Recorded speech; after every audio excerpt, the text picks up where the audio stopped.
Et maintenant, votre feuilleton, Regina et la cassette.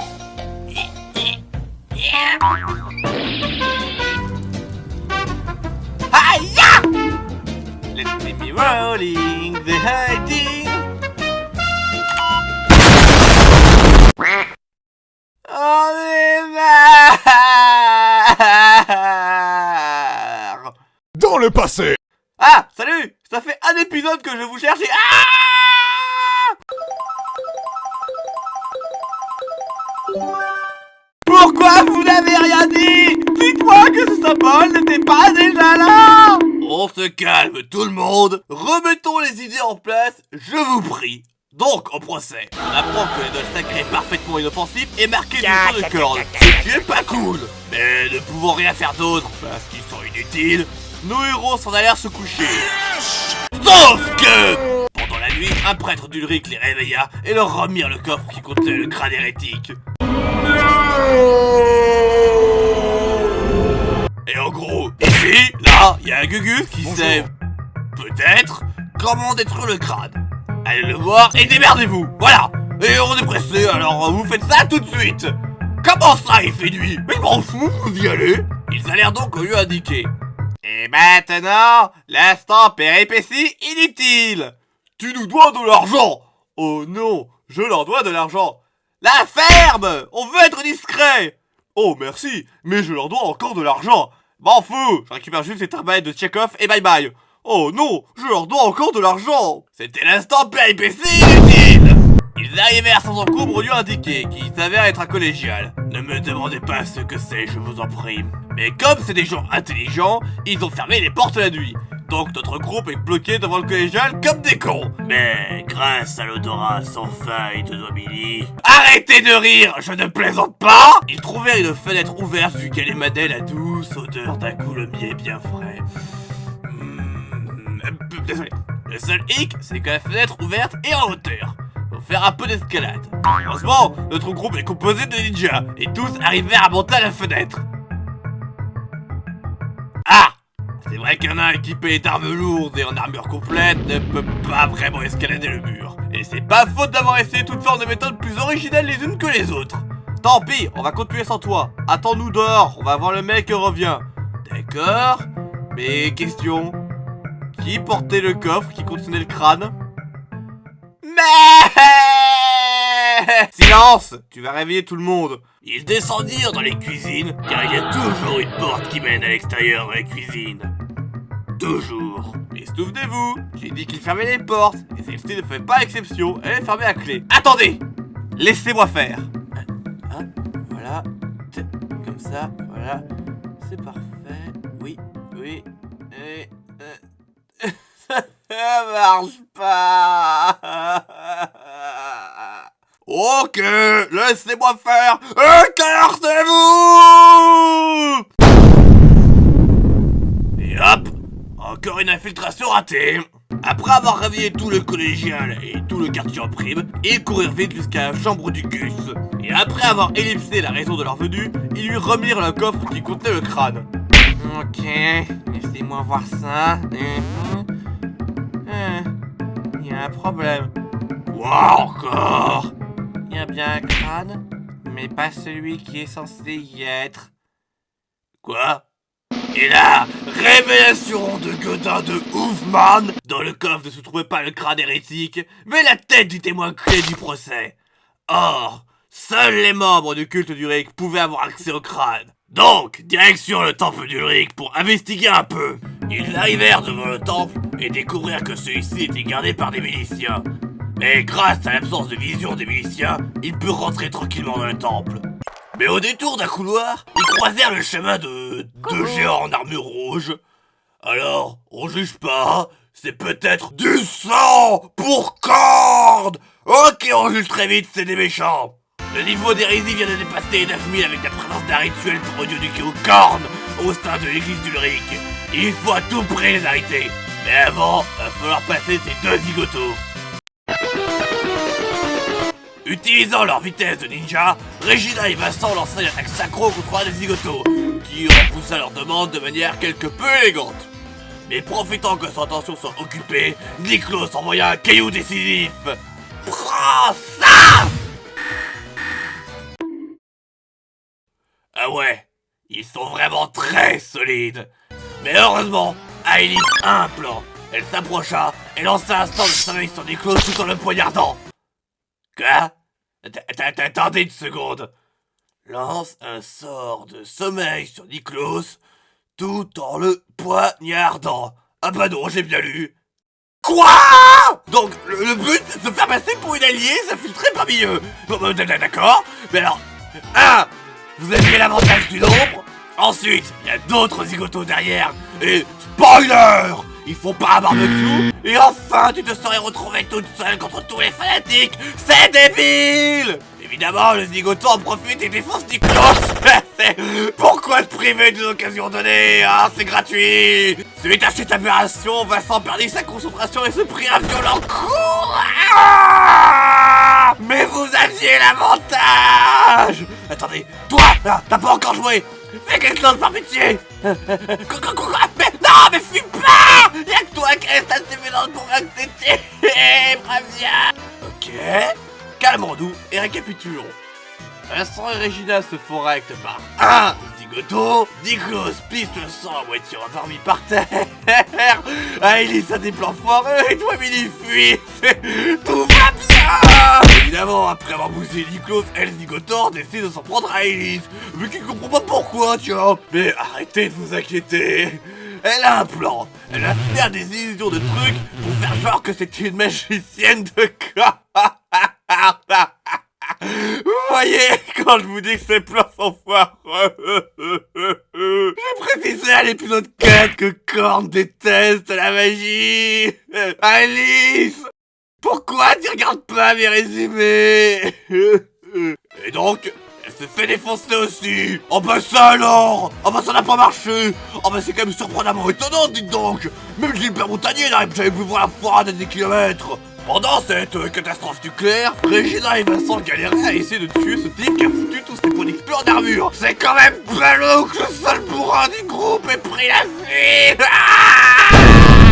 Mais sinon, ça va. Cher testament, je tiens d'abord à dire que mon frère est une andouille. Je vais mourir très jeune, la la la la la, je vais mourir très jeune. Mais retournons plutôt à la partie marrante du combat. Alice, qui semble avoir compris que son plan n'a pas marché. On se demande tous pourquoi. Explique au Zigator qu'il faut pas la tuer elle, mais l'Elfling. Car lui, il s'est fait posséder par le crâne hérétique de Korn. Que sa chair est plus tendre, que ça vaut cher un foie d'Elfling sur le marché noir, et patati et patata. Oui, c'est ce qu'on appelle une trahison chez moi. J'en peux plus. Et comme Nikos, il pisse le sang, mais qu'il est pas en état de se lever, il n'eut pas le choix que d'utiliser la technique ultime de survie. La roulade. Et que quelqu'un mette fin à ce carnage. Vous voyez bien qu'il souffre là. À la fin du 3e tour, regarde à l'est, ou à l'ouest, je suis nul en géographie. Vous là! Ce que vous faites est hérétique! Au nom de la loi, on va vous tuer! Alors attendez tous, je vais vous expliquer pour que je puisse comprendre ce qui se passe ici. Alors, en fait, le pouvoir d'Ailey était si improbable que cela a créé un trouble dans le continuum de l'effacement de mon cul! Mais cette anomalie quantique a réglé des règles préétablies, créant ainsi un léger courant électrique dans la cervelle d'Amélie, activant pour la première et probablement dernière fois ses neurones et lui donnant une bonne idée, celle d'aller prévenir les gardes devant le temple car on a des preuves concrètes d'hérésie et que c'est un peu leur taf d'intervenir. Voilà. On a déjà dominé 4 de vos compagnons sans effort. Vous croyez qu'à vous 4, ça changera quelque chose? Du sang pour le dieu du sang, des crânes pour le trône de crâne. Mais arrêtez, au secours, je me fais bolosser, au secours, aidez-moi, pas là, Bravo! J'ai battu 2 sous-fifres. Maintenant, au tour du boss. Il est par là, bonne chance. Cependant, Pour des raisons qui m'échappent, Aélis et Niklos sont hors combat. Donc milicien numéro 1 va rester avec eux pour s'assurer de leur état. Vincent, malgré son coup, est encore en état de se battre. Tomili est en pleine forme, on se demande pourquoi. Et Regina, tiens, elle est aussi en pleine forme. Non, je sais pas comment elle a fait. Et elle non plus, visiblement. Mais heureusement, 2 miliciens les accompagnent. Ils ont donc perdu Niklos et Aélis pour milicien numéro 2 et milicien numéro 3. Bonne affaire. En rentrant dans la pièce principale, ils virent une vision d'effroi. Du sang partout, des cadavres décapités, et Klaus Leibniz finissant de sacrifier un zigoto. Soit un total de 8 zigotos qui se sacrifient joyeusement pour la gloire de Kord. Donc même si le plan d'Aélis avait marché, elle aurait juste gagné le droit de se faire sacrifier pour Kord. Plan foireux confirmé. Mais le détail important, c'est la présence de Klaus Leibniz. Car oui, en réalité... Eh oh, je suis le méchant principal. J'ai le droit à mon monologue de méchant. Oups, désolé. Merci. Et oui, c'est moi. Surpris. Oui, c'est bien moi qui ai ordonné l'empoisonnement des fontaines, qui ai tué le témoin clé et dérobé le crâne pour la gloire de Kord, car je suis méchant. Et vous allez arrêter de vous mettre en travers de ma route. Je ne sais pas comment vous avez fait pour échapper à mes assassins, à croire que vous n'étiez pas à l'endroit prévu. Mais qu'importe, le rituel est terminé. Venez contempler la gloire du dieu du sang.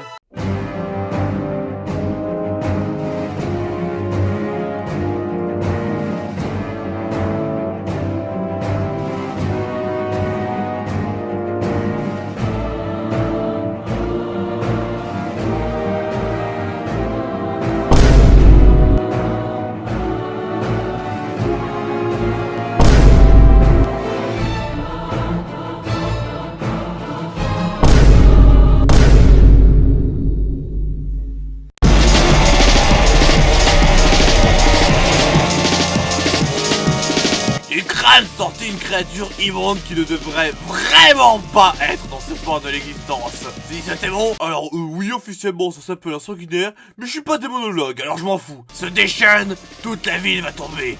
Et peut-être même plus. Mais la vue d'un démon ne peut laisser personne indifférent. Voyons comment réagit notre groupe. Vincent trouve qu'un démon c'est moins traumatisant que la mort de ses parents, donc ça va. Mais Issa numéro 3 trouve qu'il est pas assez payé pour ses conneries et il se chie dessus. Doimili a utilisé toutes ses fonctions motrices pour élaborer son plan et n'a plus rien pour comprendre ce qui se passe, donc ça va. Regina a un stress post-traumatique vis-à-vis des démons et préfère se cacher dans le coin. Avec milicien numéro 3 bien sûr. Milicien numéro 2 se dit que si ce démon détruit la ville, lui ne sera pas payé ce mois-ci et il ne pourra pas acheter les médicaments pour son enfant malade. Donc pas le choix. Donc au final, 3 personnes contre le démon. Ça va chier. Le combat fut rude. Malgré les assauts effrénés de Doimili et de milicien numéro 2 qui étaient au mieux de leur forme, le démon n'eut aucun mal à les repousser et à les mettre en difficulté. Mais rapidement, Doimili croisa mon regard. Et grâce au trouble du... truc, mal, j'ai pas compris. Enfin, en tout cas, lui compris. Il utilisa ses dernières forces et se prépara pour l'ultimation. Je dégaina mon épée et fonça vers Doimili. Puis il sauta.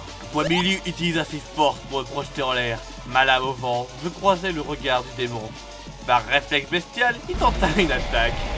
Mais au fond de ses yeux, il savait qu'il avait déjà perdu.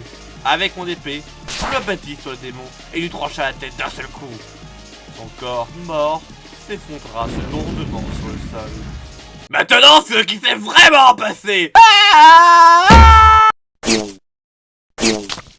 Dead. On a gagné? Ouais. Officiellement, c'est bien Vincent qui tuait le démon. Ouais, je vous ai dit, foutez-moi la paix. Parti Dieu. Ce démon a quand même été libéré. Tout ce que vous avez réussi à faire, c'est prolonger votre agonie.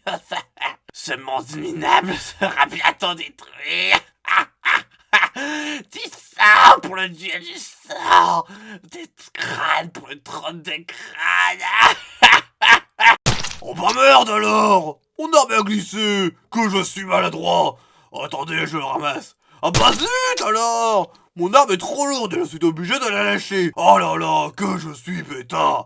Et c'est ainsi que le démon fut vaincu, que les cultistes furent exterminés jusqu'au dernier, mais il reste encore un gros problème.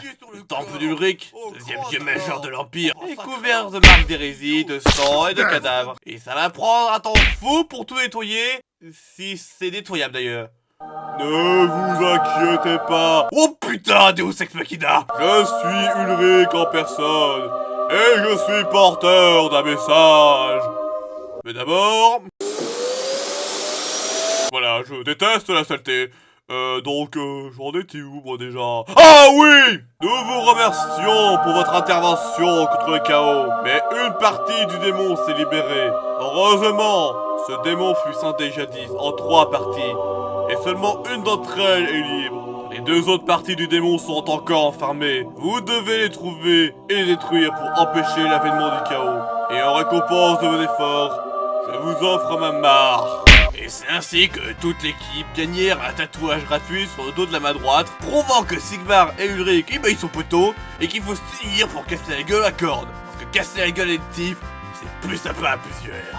Ils ramenèrent les blessés au temple de Sigmar pour se faire soigner, pendant que le groupe commença leur enquête pour déterminer les 2 autres parties des démons. Heureusement, le juge qu'ils ont réveillé en plein milieu de la nuit a 2 indices. Le premier indice est qu'il y a en tout 3 artefacts. Un crâne, un poignard et un calice. Le crâne a été détruit, il reste encore donc le poignard et le calice. Et le deuxième indice parle de la présence d'un poignard hérétique à Altdorf. Là, une fois reposé, notre groupe devra se mettre en route pour Altdorf et trouver le poignard. Une mission qui est de se révéler plus intéressante que prévu.